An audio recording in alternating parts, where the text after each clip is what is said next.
Isang maganda at mapagpalang gabi sa inyo pong lahat. Hello po sa bawat isa po sa inyo na mga nanonood ngayon saan man kayong dako ng Pilipinas o lugar na kinalalagyan nyo ngayon. Mapagpalang gabi po sa inyong lahat at welcome po sa atin pong online midweek service. Salamat po sa inyo pong patuloy na pagtangkilik sa atin pong gawain tuwing Miyerkules ng gabi. Although na marami pong busy, but still ay nakukuha pa rin po ninyo na i-on ang inyo pong mga cellphone sa inyo pong ang inyo pong mga Facebook sa inyo pong cellphone para po mapanood po ninyo ang atin pong midweek service. Pag-uusapan po natin sa gabi pong ito ang patungkol po sa stand firm o manatiling matatag. Alam niyo po sa salita ng Panginoon, patuloy po tayo na ini-encourage ng ating dakilang Diyos na patuloy na magiging matatag. In fact, yun po ang kabilin-bilina ng ating Panginoong Jesus na kailangan natin magpapakatatag sa ating pong buhay sa mundo pong ito. Kasi marami po tayong mai-encounter ng mga iba-ibang trials, marami po tayong mararanasan ng mga pagsubok sa buhay po natin at dumadating minsan na parang hindi natin nauunawaan, minsan hindi natin naiintindihan bakit tayo nagkakaroon ng mga problema, bakit nga ba may mga pagsubok, So, ang dami po na mga nararanasan ng bawat isa po sa atin. Maging sa gabi pong ito, hindi ko po alam kung gaano po kadami ang problema na inyo pong pinagdadaanan. But I want to encourage you sa pamamagitan po ng salita ng Panginoon na manatili po tayong matatag. Sa panahon po ngayon, marami po ang mga hindi po nagpapatuloy sa kanila pong pagsunod sa Panginoon. Marami pong hindi na nananampalataya sa Diyos dahil sa hindi po nakayanan ng mga pagsubok sa kanila pong buhay at madalas ang nasisisi po sa mga pinagdadaanan po nila ay ang Panginoon. Nawa sa gabi pong ito ay patuloy po tayong i-encourage ng Panginoon at hayaan natin na sa pamamagitan ng kanyang salita sa Filipos chapter 4 verses 1 to 7 ay patuloy po tayo na ma-comfort ng Panginoon at mapatnubayan ng ating dakilang Diyos, especially sa ating pong buhay sa mundo pong ito.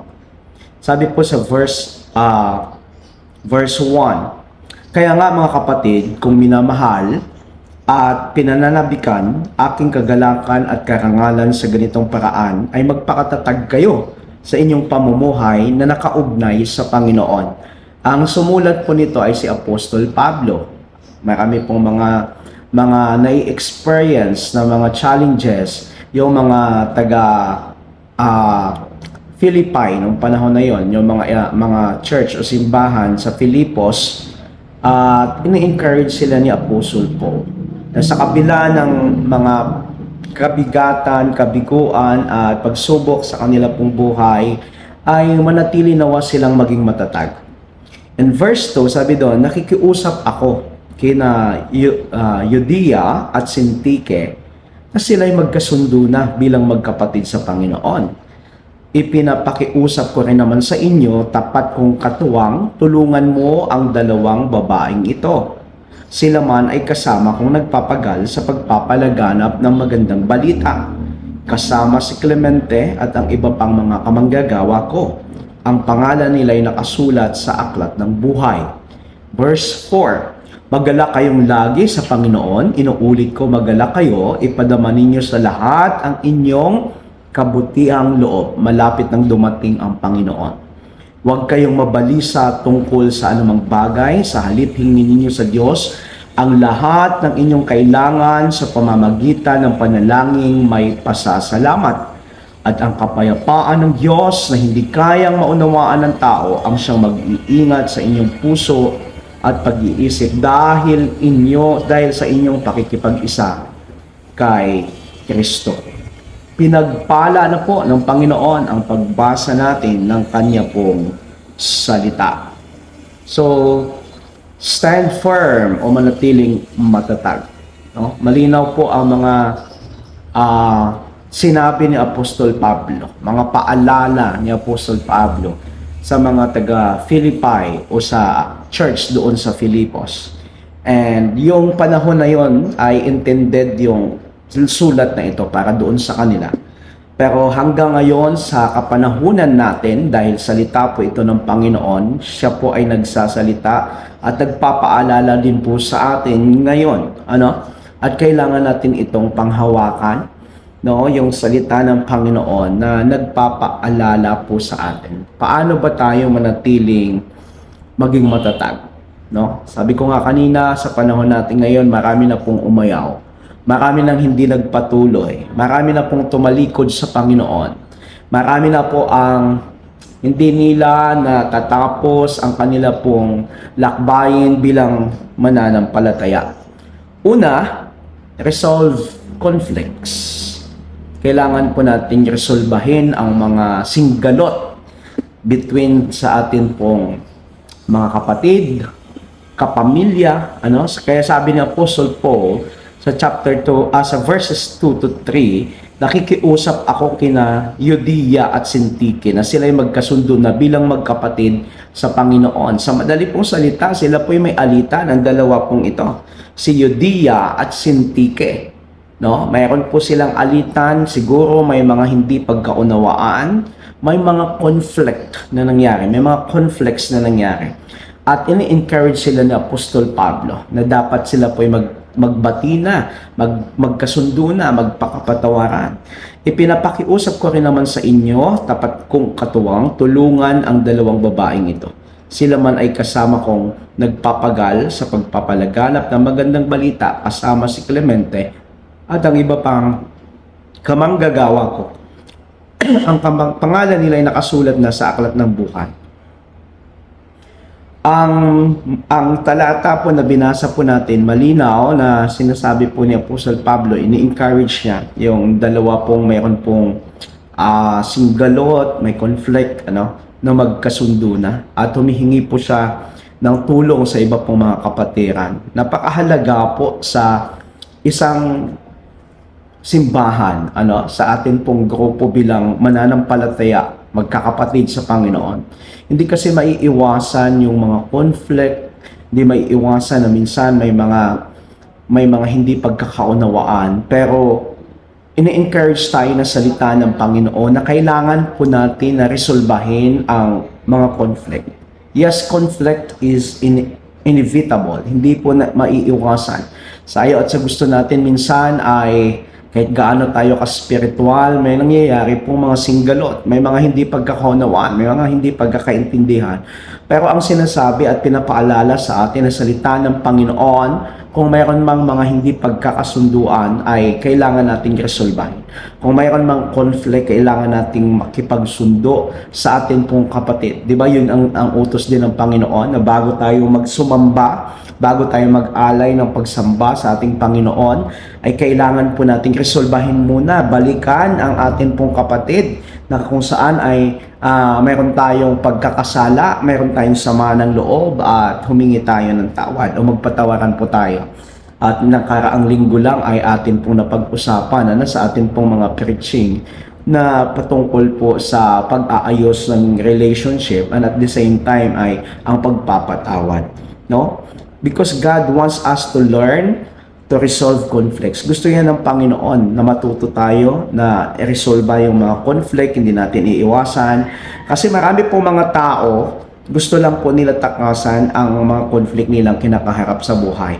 Ayaw po nilang harapin ito. Kaya marami pong mga Christian ang humihinto ng church o pagpunta ng church o di kaya lilipat ng ibang church kapag nakaka-encounter ng conflict. Ayaw kasing resolbahin, ayaw kasing harapin. Kaya marami pong sa atin ang hindi na nagpapatuloy. Learning to resolve conflict is one way Christ make us more like Him. Ang pagresolba po, ang matuto po tayo resolba ang mga singgalot, mga conflict sa buhay po natin ay gusto po yan ng Panginoon. Kasi doon po ay nade-develop ang atin pong karakter para po magkagaya tayo ng ating Panginoong Jesus. Alam niyo po, ang Diablo ay lagi pong dinidivide ang church, ang mga Christians o yung mga kapatiran. Kaya Diablo lang ang nagtutuwa kapag ang mga anak ng Diyos ay di nagkakaunawaan sa loob po ng church. Alam niya kasi ang kapangyarihan na magagawa ng pagkakaisa. Kaya ginagawa lagi ng diablo na sirain ang magandang relasyon, samahan ng mga kapatiran ng bawat mga membro po ng church. Tandaan po natin, hindi ma-resolve ang conflict o anumang gusot kapag hindi mo ito hinaharap. Kapag ayaw mong makipag-usap, no, kailangan makipag-usap ka. Kailangan harapin mo kung ano man yung singgalot na nangyari, no? Either ikaw ay nasaktan o ikaw ang sinaktan o ikaw ang nakapanakit. So work out any conflicts you have. I-work out doon natin ang anumang mga conflict na meron po tayo. Because they are robbing of our joy. Ninanakaw nito ang kagalakan sa ating mga puso, at kadalasan kapag may mga unforgiveness spirit tayo sa ating pong puso ay nagkakaroon po tayo ng mga sakit. Don't run from your conflict. Work them out. Come together and pray. Ask God to make you both humble and be willing to admit where you were wrong. No? So, kailangan both parties ay magkakasundo. Sama-sama na magpakumbaba sa harapan ng Panginoon. And dapat willing tayo na aminin yung atin pong mga pagkukulang, pagkakamali, pagkakasala para ma-resolve natin ang conflict, para manatili po tayong matatag bilang mananampalataya ng Panginoon. Kasi the moment na mayroon pong puot sa puso natin, mayroon tayong conflict sa ating pong kapatiran, mahirapan tayo na talunin ang gawa ng kaaway, talunin ang plano ng kaaway sa buhay po natin, at hindi tayo makakapagpatuloy kasi nagiging pabigat po yan sa ating pong buhay bilang isang Kristiyano. So we need to resolve our conflict sa atin pong kapatid para po tayo po'y manatili na matatag. Una, resolve conflict. Pangalawa, pray instead of worrying.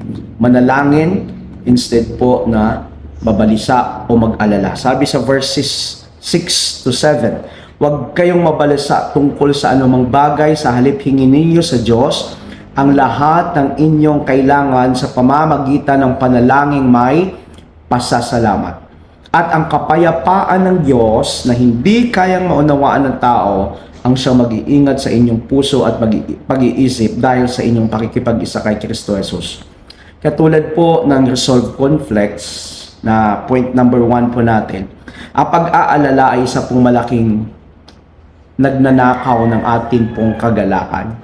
At isa po siya sa sumisira sa atin pong buhay bilang isang Kristiyano. Kaya marami po sa atin ang lagi pong hindi nakakapagpatuloy sa kanila pong lakbayin din bilang isang Kristiyano. Kailangan po nating magbasa po ng Biblia at manalangin. Basahin ang salita po ng Panginoon. Okay? Kailangan po natin na lumapit sa Diyos sa lahat po ng circumstances sa atin pong buhay. Ang sabi nga po sa 1 Peter chapter 5 verse 7, casting all your anxieties on Him because He cares for you. Be sober-minded. Be watchful. Okay? So lahat daw ng ating mga dalahin, lahat po ng ating mga hinanakit, lahat po ng ating mga problema, pagsubok sa buhay, atin pong ilulog, ilapit sa Panginoon. No, hindi po yung ipopost mo sa ang mga problema mo sa Facebook. No, hindi yung ichichismis mo ang mga kapatid mo o kapatiran mo o sino mang tao sa ibang mga tao. No? Instead na mag-alala, lumapit tayo sa Panginoon. Let cast all worries, our burdens sa atin pong Panginoon, dahil ang Panginoong Diyos natin ay concern sa atin pong pangangailangan, problema, o anumang challenges na kinakaharap po natin. Huwag tayong mahiyang lumapit sa Diyos. Sa panahong tayo ay mananalangin, binibigyan tayo ng kapayapaan ng Diyos. Napapansin niyo po ba yan? Na kapag dinulog mo, pinagkatiwala mo sa Panginoon lahat, ay naiibsan yung pag-aalala. Pero kung lagi ka pa rin isip ng isip, hindi mo nila binibigay sa Panginoon lahat ng mga alalahanin mo sa buhay, ay doon pumapasok madalas ang kabalisaan sa buhay po natin. At ang kabalisaan po na yan, kapatid, ang siya pong magnanakaw sa atin pong kapayapaan, magnanakaw sa atin pong kagalakan, magnanakaw po sa atin pong patuloy na paglingkod at pagsunod sa atin pong Panginoon. Kaya napakahalaga po mga kapatid sa buhay po natin. Tatandaan po natin sa panahon na may pagsubok, sa panahon na may pinagdadaanan po tayo sa buhay, instead na po tayo ay mag-alala, lumapit tayo sa ating dakilang Diyos, sapagkat wala pong ibang lubos na makakatulong sa atin kundi ang Panginoon lamang. May mga pangako po ang Diyos sa buhay po natin. Panghawakan natin yung mga pangako po na yan ng Panginoon. Hindi tayo niya iiwan, hindi niya tayo pababayaan. Be strong, be firm in the Lord sa pamamagitan ng panalangin. Manalangin ka sa Panginoon. Kung may pinagdadaanan ka ngayon, lapit sa Panginoon, idulog mo sa Diyos ang iyong mga hinaing at pinapakinggan ka ng Diyos. Pangatlo, paano tayo manatiling maging matatag? Number 3, be grateful always. Sabi ulit sa verses 6, huwag kayong mabalisa tungkol sa anumang bagay, sa halip hinginin niyo sa Diyos ang lahat ng inyong kailangan sa pamamagitan ng panalangin may pasasalamat. Alam mo, minsan nananalangin lang tayo kasi may kailangan tayo. Pero sabi ng salita ng Panginoon ngayon, pinapaalalahanan tayo, manalangin tayo, may pasasalamat. No? Even, alam niyo, even yung mga circumstances, yung mga pagsubok na nararanasan natin sa ating mga buhay, kailangan nating ipagpasalamat din yan sa Panginoon. Alam niyo kung bakit? Kasi ang mga circumstances, ang mga pagsubok sa buhay, yan po ang ginagamit ng Panginoon para tayo hubugin, tayo po ay mas lalong magtiwala sa Kanya, at mas lalo tayong maging matatag. In verse 6, sabi doon, Paul says, with thanksgiving, let your requests be made known unto God. Sa pamamagitan doon ng panalangin, may pasasalamat. Ang kagalakan po sa puso natin at ang pagiging matatag, no? Lahat ng ito ay bunga ng pusong mapagpapasalamat. In Ephesians chapter 5 verses 20, sabi sa English, sa NIV, giving thanks always and for everything to God, the Father, in the name of our Lord Jesus Christ. Give thanks always. Hindi lamang po sa panahon na may natatanggap kang pagpapala, kundi sa lahat ng oras ng iyong buhay, in every circumstances, give thanks. Ganon din ang sinabi ni Paul sa Philippians chapter 4 verse 4. Kailangan nating sundin yan. Kasi sinasabi niya, rejoice always. Okay? Pray with thanksgiving. Magpasalamat daw tayo sa lahat po ng pagkakataon. Kasi wala naman pong balak si Lord sa atin ng masama. Lahat ng plano ng Panginoon sa atin ay puro po sa ating kabutihan. Paano tayo magiging matatag sa ating pong buhay Kristiyano sa araw-araw? Una, let's resolve conflicts. Forgive. Release forgiveness, makipag-ayos, makipagsundo. Mahirap kayang mabuhay na punong-puno ng hinanakit sa puso. Pangalawa, pray instead of worrying. Pangatlo, be grateful always. Sa lahat ng pagkakataon, maging mapagpasalamat. Lord, salamat dahil may pagsubok. Lord, salamat kasi binigyan mo pa rin ako ng buhay para harapin ang pagsubok na ito sa araw po na ito. No? Huwag nating sisihin ang Panginoon sa mga nangyayari sa buhay po natin. Yes, kung may pagsubok, magpatuloy pa rin. At ang Diyos ang patuloy na magpapatatag sa atin pong mga puso, sa atin pong mga kalooban. Let's allow the presence of God to move in our midst right now. saan ka man ngayon, lumapit ka sa Panginoon, dumulog ka sa Diyos. Baka may mga pinagdadaanan tayo na mga mabibigat, may mga circumstances tayong hindi natin lubos na nauunawaan na intindihan. Let's put it in the hands of God right now. Let's put it on the hands of the Lord right now. Hayaan mo ang Diyos ang kumilos sa anumang sitwasyon na meron ka ngayon. Bakit hindi mo subukang lumapit sa Panginoon? Bakit hindi mo subukang idulog sa Panginoon yung mga pinagdadaanan mo? Huwag kang mahiya. Lapit sa Panginoon. Kung mayroon kang dapat ihingi ng tawad sa Panginoon, hingi mo ng tawad yan sa Panginoon. Huwag mo nang patagalin yan. Kung kailangan mong magpatawad, just release forgiveness. Kailangan mong makipagsundo sa kapatid mo, makipagsundo ka kahit minsan hindi pa ikaw ang may kasalanan. Ang pakikipagsundo, ang pag-resolve ng conflict, ang pagpapatawad at paghingi ng tawad ay isang utos sa atin ng Panginoon. Kasi nagre-reflect po iyan ang ating pong personal na relationship sa Panginoon. Lord, thank you dahil muli mo kaming pinapaalalahanan sa pamamagitan ng iyong salita kung paano kami na manatiling matatag, kung paano namin harapin ang bawat hamon ng buhay. Yes, pabigat ng pabigat ang mga problemang aming pinagdadaan. Pahirap ng pahirap ang buhay sa mundo. Tumataas lahat ng mga bilihin. Pero yung sahod ay medyo nananatili pong mababa. Pero Lord, sa inyo po kami umaasa. Dahil hindi po nakasalalay sa mundo pong ito ang iyong pagpapala sa mga anak mo. Kaya mo kaming pagpalain sa kabila po ng mga pagsubok at sa kabila po na bagsak na ekonomiya ng aming pong bansa. Sa kabila ng mga matataas na bilihin, patuloy kaming lumalapit, dumudulog sa iyo, Panginoon. Tulungan mong mga anak mo na mga nahihirapan, nabibigit ang lubha. Lord, we believe in you, Lord God.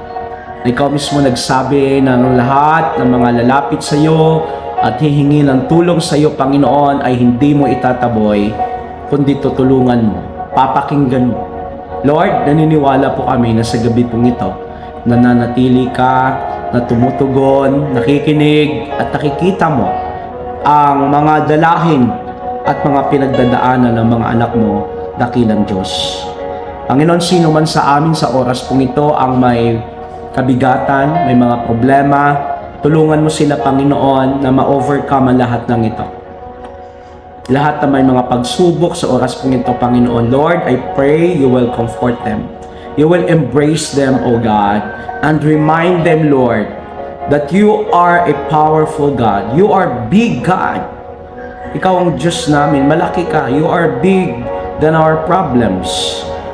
You are big than our expenses, our due dates. At kung ano pa man ang pinagdadaanan namin, dakilang Diyos, makapangyarihan ka, Panginoon.